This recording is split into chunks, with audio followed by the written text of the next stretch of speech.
Welcome to Off Leash and Unfiltered. Trigger warning, I'm Katie Pepe, delivering the truth in dog training.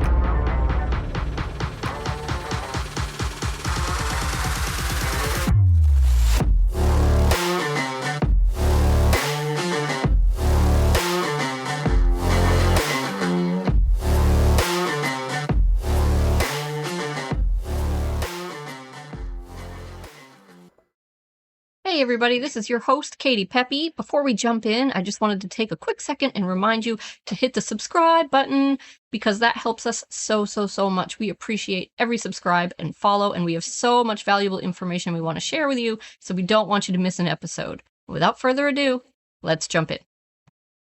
Welcome to another Consultation Files, where we are talking about a pretty serious case. Few days ago, I got a message from somebody who was dealing with some very serious stuff. They have a very large breed dog, a St.Bernard, who they've had for, I can't remember exactly now, but about 5 years. So this isn't a new dog to them. It's not a puppy. This is a dog that's very well established in its home with its family. And they've had this dog for a while. What is different is now they have a baby. These cases are always a little upsetting, a little distressing, right? But I think it's so important to talk about them because number one, I think it's more common than people realize. And number two, it's obviously really serious stuff. And people could get hurt, right? Kids too, kids especially. We need to protect our children. We need to respect dogs as what they are, which is dogs. They're animals.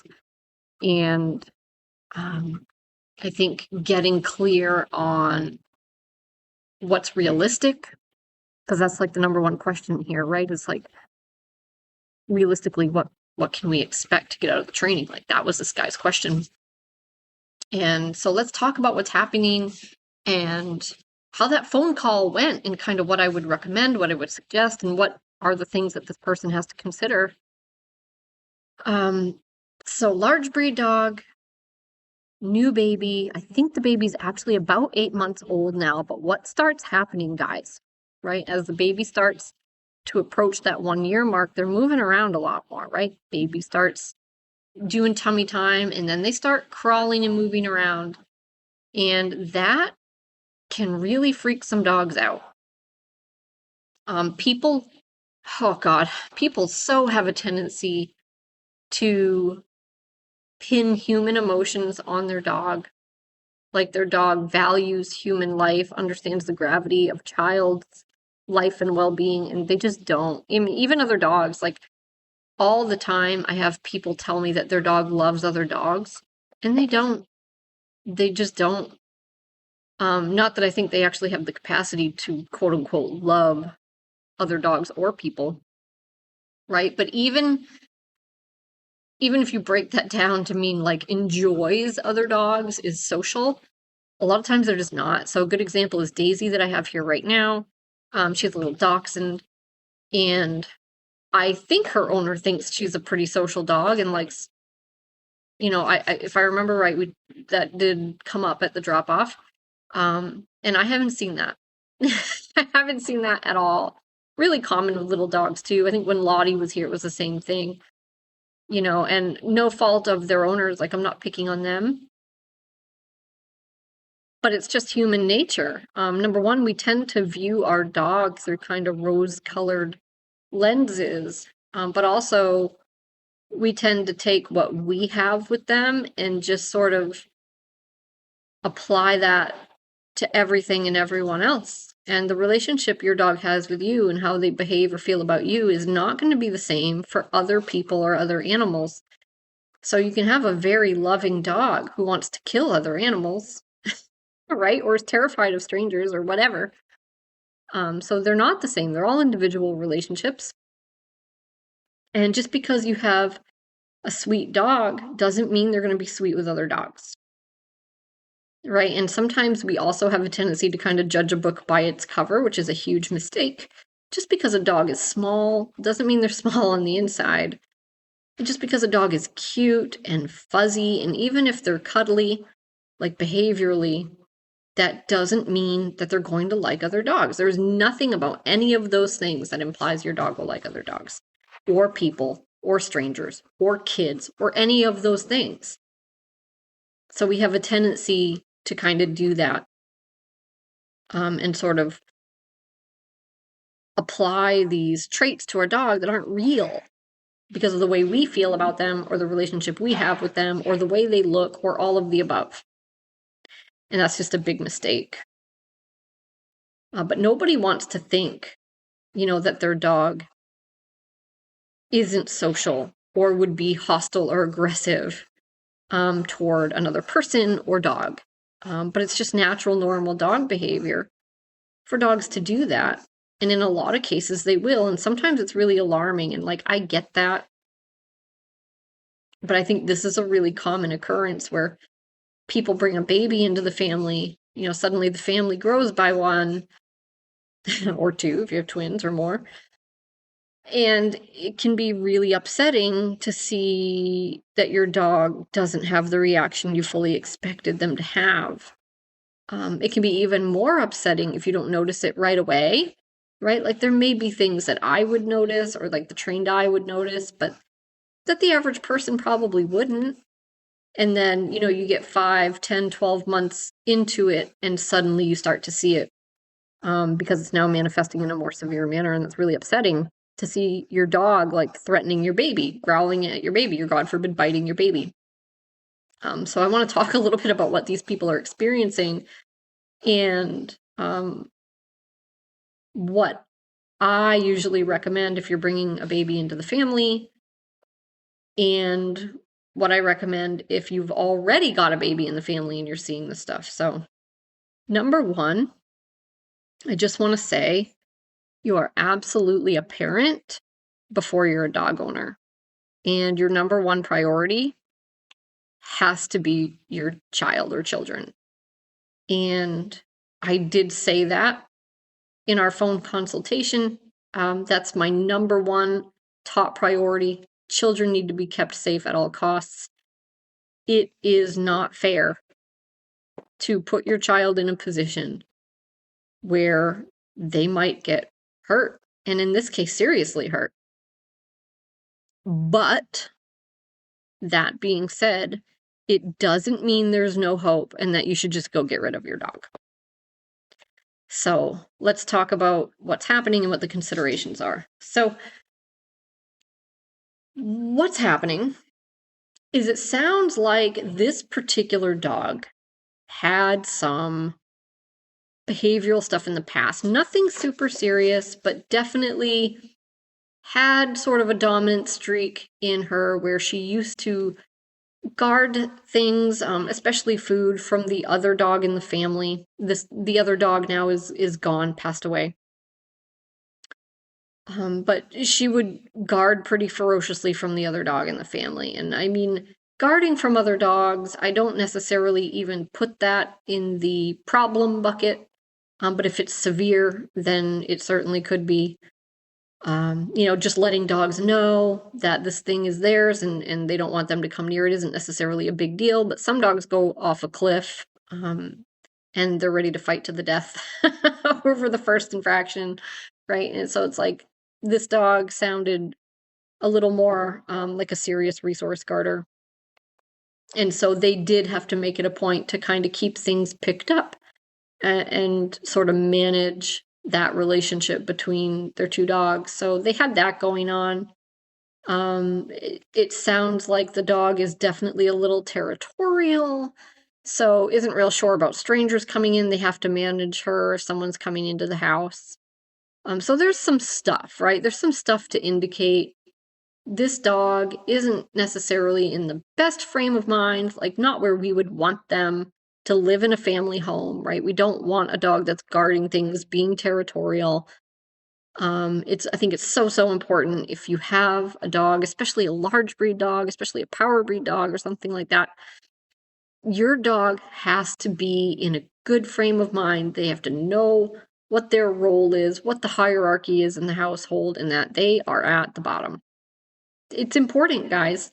Your dog has to know what the standards and expectations are. They have to know that guarding things, protecting things, including the house, including the people, is not their concern, not their job. And so these are things I would have addressed a long time ago. And I think this is a really good example. And I'm not picking on these people. You don't know what you don't know, right? And so that's true for everybody that comes to see me. It's like they're doing the best with what they have. And then they come to see me when they know something has to change and they don't know how to do it. And so that's why they're calling. And I'm glad they did.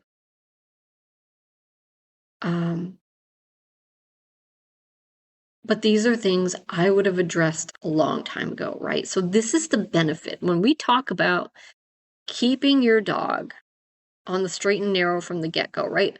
How much do you want to bet? When they got this puppy, the puppy was soft and sweet and loving and cuddling and never growled over anything, never barked at anybody, right? But then as the dog got older and came into maturity and had all kinds of freedom and all kinds of love and all kinds of softness, and it wasn't balanced with rules, boundaries, accountability, consequences, all that stuff was missing, right? As it always is when we meet people. Dog comes into adolescence, you start seeing all of these other genes turn on, all these other behaviors manifest that you hadn't seen before, and suddenly you're going, what did we do wrong? But also, rather than fix it, we chose to manage it as best we could. Maybe we thought that was our only option. Maybe we did try training, but it was training that didn't work. That's really common because usually people are going to see the average dog trainer who's using nothing but treats, and they're not going to be able to fix this stuff. They're not going to be able to stop behaviors. They're not going to be able to balance your relationship, and could potentially make it worse. So that's a possibility too, right? But by letting this continue with the autonomy, leaving the behaviors intact because they were never punished, right? Never having any real standards that are really enforced. We allow the dog to, at a minimum, stay in that state of mind, stay in that frame of mind, and maintain the status quo, where really everything is managed, right? The dog isn't learning anything new. The state of mind isn't changing. They're just being literally physically managed, right? Toys and treats are kept picked up. Dog is put away when someone comes in, all because if we don't do that, there will be a problem. And so this continues for years and things are going okay, especially once the other dog does pass away and they don't have a guarding issue anymore. But now there's a baby. So now you add a baby to the mix and the dog doesn't necessarily know what to make of that, but it's really common, you guys, for dogs to be freaked out by babies. They're small, their moves are sort of abrupt and jerky, right? They're loud, they make strange noises, they make eye contact a lot, which can be unsettling to a dog. And also, I do believe there is some innate sense that it is, quote unquote, a baby, right? I don't think a dog has an understanding of what the concept of a baby is, or certainly the gravity of maintaining the well-being of a baby, nothing like that. But I think they know that it is a baby in some way, shape, or form, right? Just like a puppy. Like a lot of dogs, they don't like puppies. They find them unsettling. They don't want to be around them. And honestly, that makes a lot of sense because puppies are usually protected by their mother, and I wouldn't expect other adult dogs to want to be around a puppy, if nothing else for that reason. But I think a baby can kind of fall into that same category as kind of being like a puppy, right? And if you have a dog that's not a big fan, well, you don't want them treating your baby like a puppy. But here's the critical mistake that I think so many folks make. Number one, they want to believe that their dog will love their baby, right? It's cute, it's adorable. We want them to be best friends and all these things, but it's a fantasy, right? I'm not saying they won't forge a great friendship. I'm just saying that is a fantasy that may or may not be real, especially right now, right? So that's rushing and putting the cart before the horse. And again, they see their dog through these rose-colored glasses, and they just assume that the dog loves their baby and would never hurt their baby because, their dog would never do that because they're a good dog. And it's like, okay, but being a good dog has nothing to do with it, right? It's not about good or bad. It's just about being a dog, period. Love the show? Well, I have great news. We are offering an inexpensive subscription to our new premium content. This is content that isn't available to the general public. We make it just for our subscribers. We're going to cover a variety of new topics in these episodes, and I think it's going to be a ton of fun. So you can jump right down into the show notes to get that website address, and then skip over there and sign up for this premium content. Just wanted to take a second to let you guys know about that. Thank you so much for your support. And now, on with the show. And so the critical mistake we see people make on top of that is they want their baby and their dog to forge this relationship, and they think it's beneficial to kind of force them together. They think it's beneficial for the dog to get quote unquote used to the baby by smelling them. They often will even hold the baby out to the dog, right? Let them sniff them, let them be close, share space together. Have the dog smell the baby's blankets and all these things. And that really, to me, is completely the opposite of what we should do. And I'm not saying these people did that because I actually didn't ask. Because it's not important at this point. My job is to deal with what they have going on now. But I'm kind of giving you a rundown on some of the things that I see happen all the time that contribute to this sort of situation coming to fruition. Because a lot of times it's avoidable. And if you don't know, then you don't know, right? But here I am putting the information out there so that hopefully somebody that didn't know now knows. You don't want to do that. Your dog doesn't need to smell the baby. They don't need to lay with the baby. They don't need to be friends with the baby. The most important message you want to send when you have a new baby, the most important message you want to send to your dog is stay away from the baby. The baby is mine, and I will guard the baby with my life, right? Even if you have a great dog who's never shown any sign of anything, that's the message I would send 110%, especially since even a really soft, sweet, lovey dog who's not unsettled by the baby and who just wants to go lick the baby, even those dogs can hurt the baby by accident. The best thing you can do in every scenario is teach your dog to stay the hell away from your baby and absolutely send the message that the baby is yours and you will guard it. Okay? Huge, huge conversation to be had with your dog. People say, oh, correct the dog when it goes near the baby. Yes, won't that make my dog hate the baby? No, it'll get your dog to respect and stay away from the baby and respect you more. And what's more important than protecting your baby, right? So do that. So I don't know, right? Their baby's about 8 months now. I don't know what those 8 months looked like. We didn't really talk about that. But what's happening now is baby's doing tummy time, probably starting to crawl around a little bit. And they were in the vicinity, but they weren't staring, right? Baby was doing tummy time, dog was in the room. They heard a kerfuffle that sounded kind of like the dog was sneezing or coughing. That's what the wife assumed. And when she looked, the dog was actually kind of standing over the baby, snarling and growling. So she went over and, of course, reassured the dog, which, again, is not the best idea. But again, you don't know what you don't know, right? So I think that would be most people's reaction, is to assume their dog is afraid and unsettled and to reassure them with affection and telling them it's okay. And so she did that and kind of got the dog settled and walked away again. And the same thing happened again. And the dog actually tried to bite the baby. And I think I think she got teeth on the baby.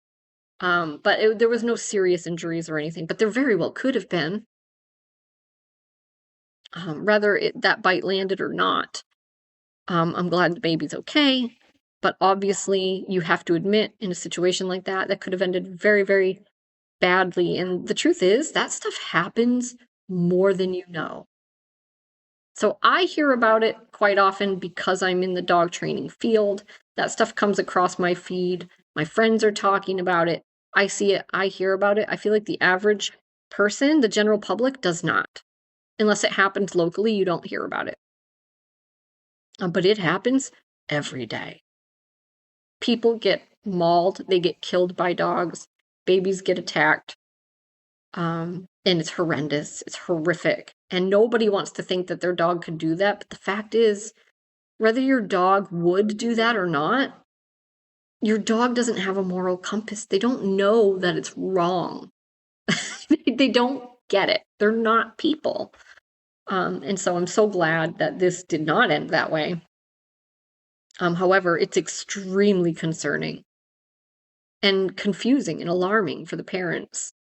So, what was my advice to them? Number one, right now, absolutely have to keep them separate, right? Management. 100%. So, dog cannot be near baby. Everything needs to be supervised. And everything should be supervised anyway, right? We tell everybody no dogs and kids unsupervised.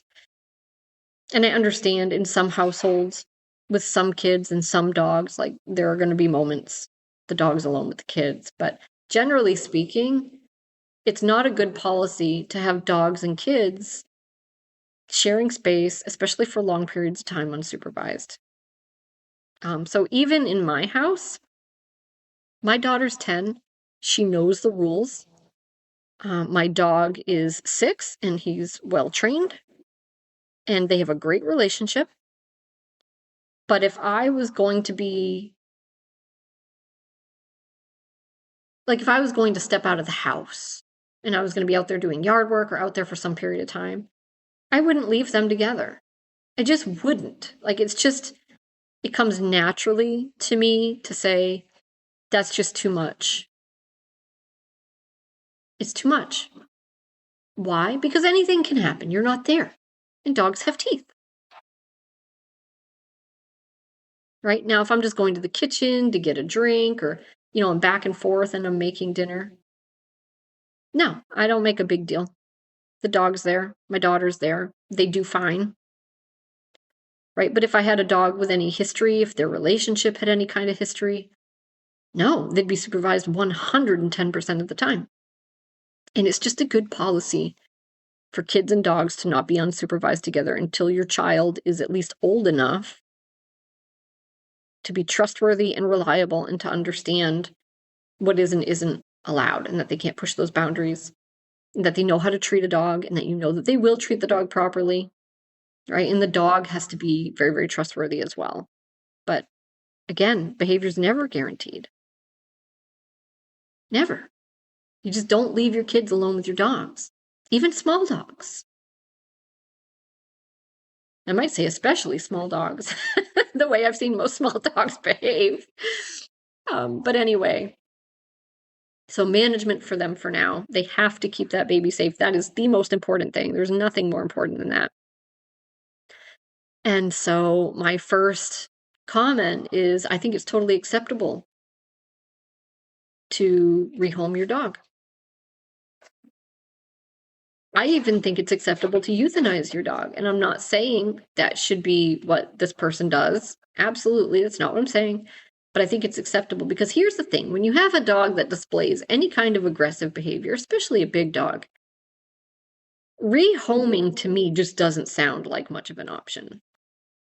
Because someone else is going to get hurt, right? So you're taking, and who wants it? Who wants your aggressive dog? Nobody, right? Especially a big dog.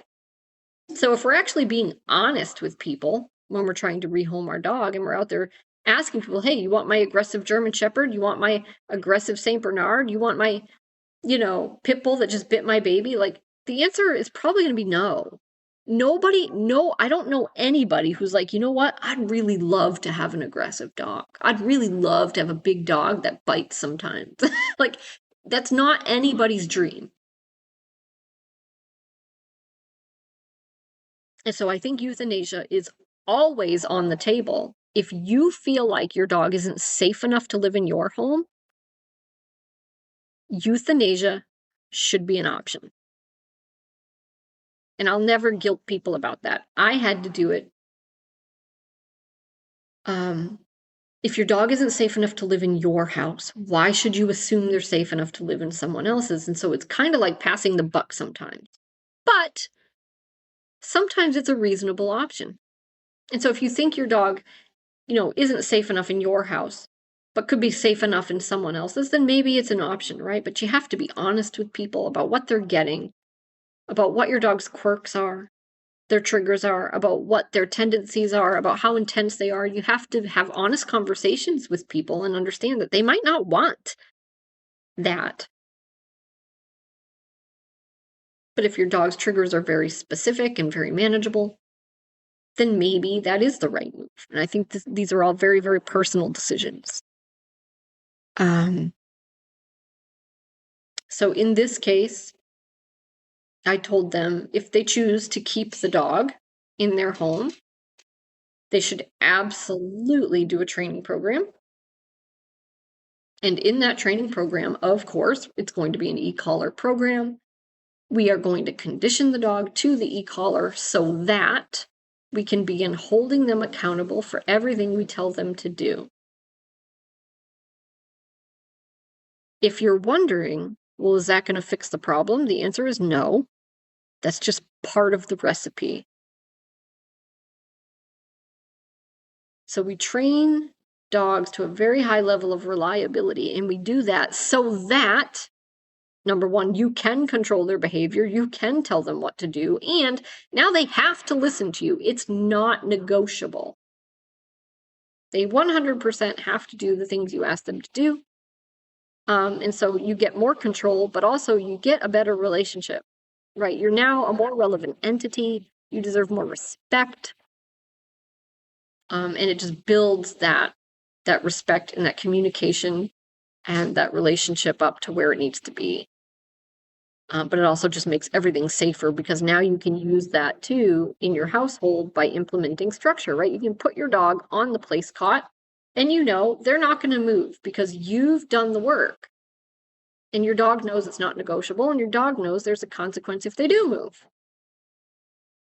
And it's a meaningful one, right? So now you can put your dog places and you can trust them to stay there.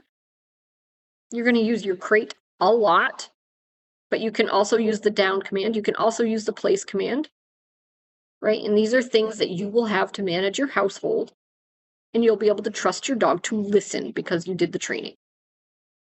So that's imperative, right? But just that gets your dog into a different state of mind, right? Because now they're no longer fully autonomous, and you're no longer a doormat and a Pez dispenser.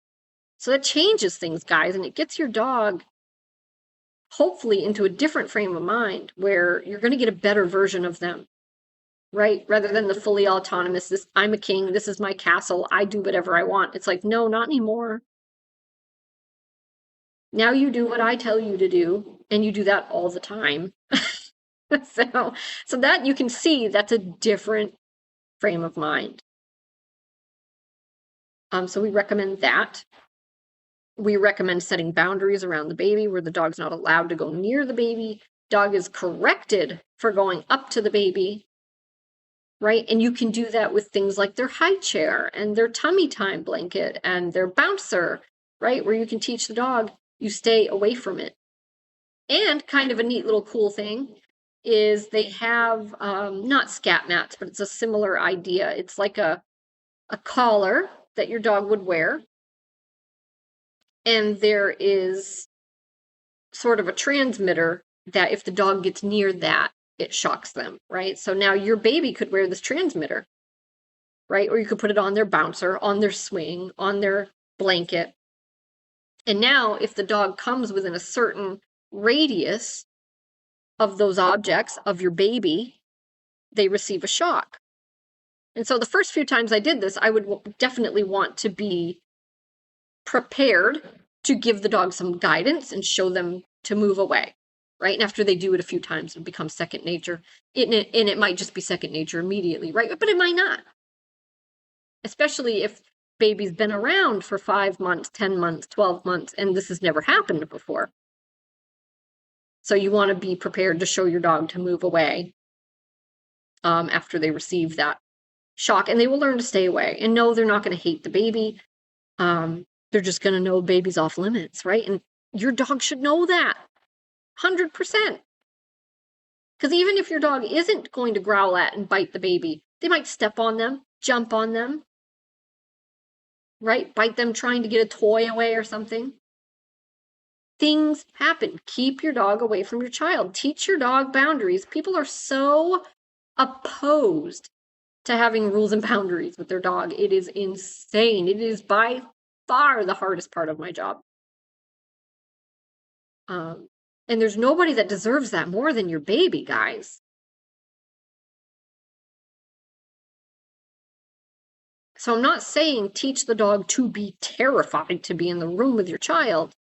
I'm just saying set a healthy boundary. Calmly and assertively set a healthy boundary, right? Have your dog intentionally in the room with your baby, sharing space, but neutrally, right? Not right together. They don't need to be snuggling right now. They can forge a friendship later. And it will be predicated on a much higher level of respect than if your dog is just allowed to invade your baby's space whenever they want to. Go up to your baby and treat your baby however they want to, right? And you're just helpless to do anything about it. Set those boundaries. Have your dog on place while your baby's doing tummy time. And of course, you're present. Okay? Have your dog in the room while your baby's in the bouncer, right? But maybe you use that collar we just talked about so your dog can't come within a couple feet of the baby. And I have a story for you when I had my bad puppy, right? My first episode, bad puppy. And she was probably, I don't know, 9 or 10 months old anyway, my dog was. And my daughter was just a toddler. The first time we went outside together, and my daughter was walking down over the hill to her swing set. And I brought the dog out. And the first thing she did was she saw my daughter and she barreled right into her and knocked her over. And she did it on purpose. And people think, oh, my dog has no spatial awareness. Yes, they do. Totally intentional. You see dogs body slam each other all the time. It's just fun. And so my daughter got treated like a sibling, just like another puppy. Not cool. Not cool at all.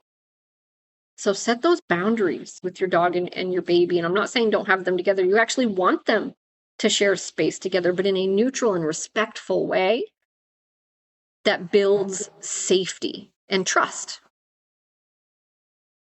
Okay, so you can be in the room, but stay away from the baby. It's not yours. It's mine. And so the advice for them is management for now. But if that dog's staying there, absolutely a formal training program where their dog is trained to a high level of reliability, where they balance that relationship with real rules and accountability, and they're going to have to live a very structured lifestyle. This isn't a situation where we wave some magic wand and we just cure the dog of their uncertainty or hostility or whatever is going on, and then everyone's just safe and they don't have to watch. That's not going to happen, guys.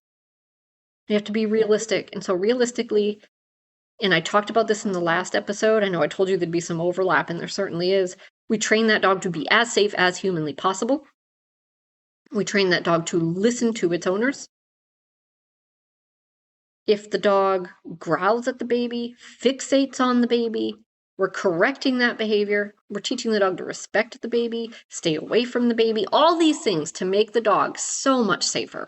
But ultimately, they're going to have to live a more structured lifestyle. They're going to have to use their kennel more. They're going to have to use their place command. They're going to have to restrict their dog's freedom. And they need to watch, right? You can't leave your kid and your baby your kid and your baby, you can't leave your kid and your dog unsupervised together, especially when you've had these kinds of issues. No way, no how. I don't care how good your dog is doing. It's just not worth it. Right? But you have all kinds of tools at your disposal that make it easier for you to live a life where you don't have to. Right? You'll have your kennel, you'll have your place command, you'll have your down command. And your dog will have a higher level of respect both for you and your child. So the chances of something happening are much, much less. Right? But ultimately, again, it's that piece of human responsibility. Don't put your dog in a situation, especially when the stakes are this high, where they could make a bad choice or where something could happen, right? Because the environment, you don't live in a Skinner box. It's not 100% controllable. You don't know what's going to happen. The first time you leave that dog on place and your baby's doing tummy time and you're cooking dinner out in the kitchen, so you leave for 5 minutes, that could be the 5 minutes that your kid starts crawling and goes right up to the dog. And the dog now feels trapped on place because he knows he's not supposed to leave, right? These are the things, that's why, no, like, don't put your dog in those situations. Don't put your kid in those situations, right? But it can be done and it can be okay. It's a personal choice. You have to decide, hey, is it worth doing all this training? Do I want to invest the time and the money? Do I want to live this structured lifestyle? And then see if my dog is safe enough. And it sounds like it would be. I think they would do fine. But not everyone wants to do it. Right? And so I try to be, my job is to be very, very clear about what the training entails and what life looks like afterwards. And then they have to decide if that's what they want to do. And if you are the person that says, I love this dog dearly, I don't want to let her down, I want to know that I've done everything in my power, then you do the training. Then you do the training and you accept responsibility for maintaining a safe lifestyle post-training. But you'll have lots of new tools at your disposal. You'll have lots of new skills. Your dog will have lots of new skills. You will have taught your dog to modify a lot of their behaviors. And you'll just be in a better place. And most likely, the problems you are having are going to be a thing of the past. Your dog isn't going to do those things anymore. Your dog probably isn't going to feel those things anymore, right? If your dog was unsettled and nervous about the baby, that's probably going to start to go away. If the dog was hostile toward the baby, that's probably going to start to go away, right? But you're still going to have to take responsibility for supervising your household and properly managing your household. Right? Just because things look and feel like they're all better doesn't mean you can now just have a free pass to go be irresponsible and leave them unsupervised together. It's just not something we do. Right? But that doesn't mean that you're just managing everything. There's tons of training that takes place. Right? But the human responsibility aspect has to be a piece of that puzzle too. Hey guys, thanks for joining us today. I really hope you enjoyed the show. If there's a specific topic you'd like to hear discussed, you can send that to me directly via email or fan mail. Just jump down into the show notes. That information will be there for you. I really look forward to hearing from you. Thanks for supporting the show, and I look forward to next time.